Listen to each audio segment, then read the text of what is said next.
Sahabat DKB, bersyukur kepada Tuhan karena pada dapat kembali menyapa saudara dalam acara wasiat kekal berupa renungan firman Tuhan yang memandu kehidupan kita. Saya Pendeta Arlianus Larosa. Renungan kita pada hari ini Rabu 12 November 2025 ditulis oleh sahabat saya Pendeta Cordelia Gunawan, Ketua Umum BPMS GKI Sinode Wilayah Jawa Barat, dengan judul Berbuat Baik. Didasarkan pada Injil Yohanes pasal 5 ayat 19 sampai 29. Dan kita akan membaca satu ayat saja, yaitu Yohanes 5 ayat 29 sebagai pusat dari permenuhan kita pada hari ini. Mari kita berdoa sebelum membaca Alkitab.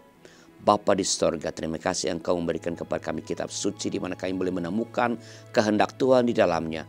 Tolong kami ketika sebentar kami akan membacanya, merenungkannya supaya itu boleh sungguh-sungguh meresap dalam hidup kami, mengendalikan perjalanan kami.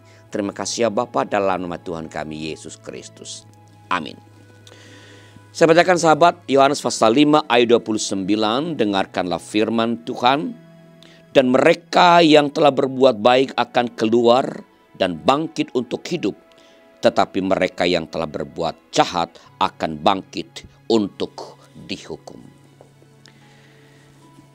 Sahabat, sola gratia adalah istilah yang tidak asing bagi kita. Kita sering mendengarnya. Kita diselamatkan hanya karena anugerah Tuhan. Keselamatan yang kita terima bukanlah hasil dari perbuatan baik kita. Bukan pula karena perjuangan kita dalam memperoleh keselamatan. Kita selamat karena Tuhan sendiri yang menganugerahkan keselamatan itu kepada kita secara cuma-cuma. Namun, sangat disayangkan bahwa anugerah Tuhan ini seringkali tidak lagi dimaknai dengan sungguh-sungguh dan tidak dinyatakan dalam kehidupan sehari-hari. Injil Yohanes dengan tegas menyatakan bahwa mereka yang telah berbuat baik, akan bangkit untuk hidup. Sedangkan mereka yang telah berbuat jahat akan bangkit untuk dihukum. Keselamatan yang kita peroleh bukan berarti meniadakan kenyataan bahwa suatu saat nanti kita akan menghadapi penghakiman. Memang benar bahwa kita telah diselamatkan, benar. Bahkan secara cuma-cuma. Namun saat hari penghakiman kita akan dibangkitkan untuk mempertanggungjawabkan segala sesuatu di hadapan Tuhan. Setiap perbuatan kita tetap akan diperhitungkan. Benar bahwa keselamatan kita adalah karena anugerah Tuhan, sola gratia. Meskipun demikian, kita harus tetap menyatakan keselamatan itu dengan giat melakukan kebaikan dan menjauhi kejahatan.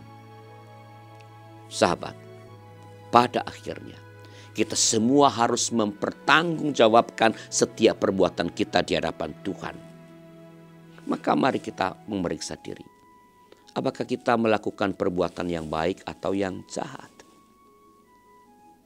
Kalau Anda berkenan, hasil pemeriksaan diri Anda silakan tuliskan di kolom komentar supaya jadi berkat bagi para sahabat yang lain. Dan jika ada di antara sahabat DKB yang ingin didoakan, silakan informasikan kepada kami lewat nomor 0812 8188 9191. Mari kita berdoa. Ya Tuhan, terima kasih atas keselamatan yang Kau berikan kepada kami tanpa kami harus berjeri lelah untuk mendapatkannya. Berikan kami kekuatan untuk boleh menghidupi keselamatan itu, menyatakan keselamatan itu dengan bertindak baik dan benar dalam seluruh perjalanan kami.